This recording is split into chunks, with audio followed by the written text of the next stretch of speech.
세 번째로 소개할 영상은 소카 리조트 그룹입니다. 캄보디아에서 가장 유명한 호텔 및 리조트 체인 중 하나로 캄보디아 전역의 주요 관광지에 고급 호텔과 리조트를 운영하며 캄보디아 관광 산업 발전에 크게 기여하고 있습니다. 주요 호텔 및 리조트로는 소카 시엠립 리조트 컨벤션 센터, 소카 비치 리조트, 소카 프놈펜 레지던스, 소카 앙코르 리조트가 있는데요. 그중 시아누크베 관광 계획이 있으시다면 소카 비치 리조트를 즐길 수 있습니다. 아름다운 캄보디아 음악과 함께 지금 출발합니다.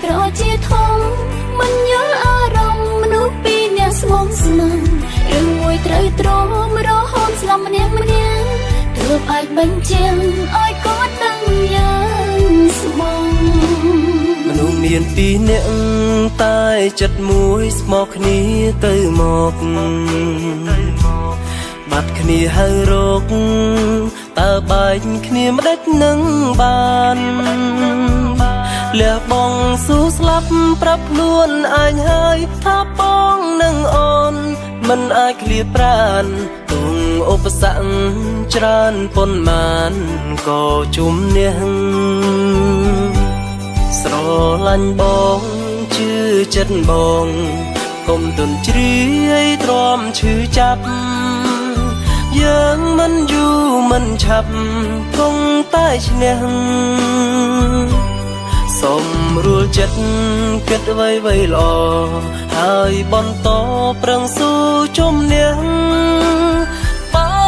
ថ្ងៃនៅរៀងនៅតែសង្ឃឹម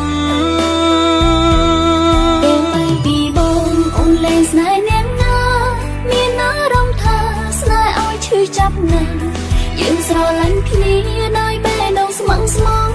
តែមិនក៏សងព្រោះតែวันនឹង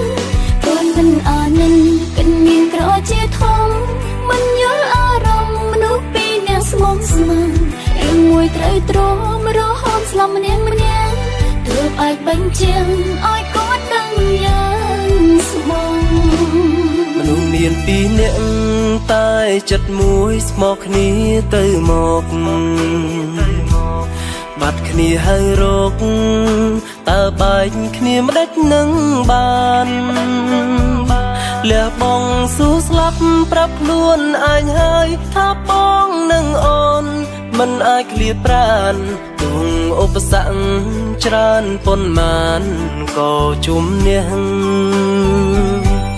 ស្រឡាញ់បងជឿចិត្តបងកុំទន់ជ្រាយទ្រាំឈឺចាប់យើងមិនយូរមិនឆាប់គង់តែឈ្នះសូមរួលចិត្តគិតអ្វីៗល្អហើយបន្តប្រឹងស៊ូជំនះបើថ្ងៃនៅរៀងនៅតែសង្ឃឹម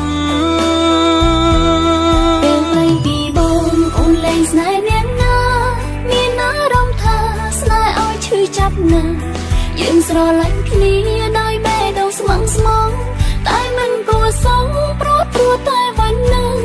គូនមិនអនិនគិនមានក្រជាធំមិនយល់អារម្មណ៍មនុស្សពីរនាក់ស្មងស្មឹងរឿងមួយត្រូវទ្រាំរហូតស្លាប់ម្នាក់ទើបអាចបញ្ជាក់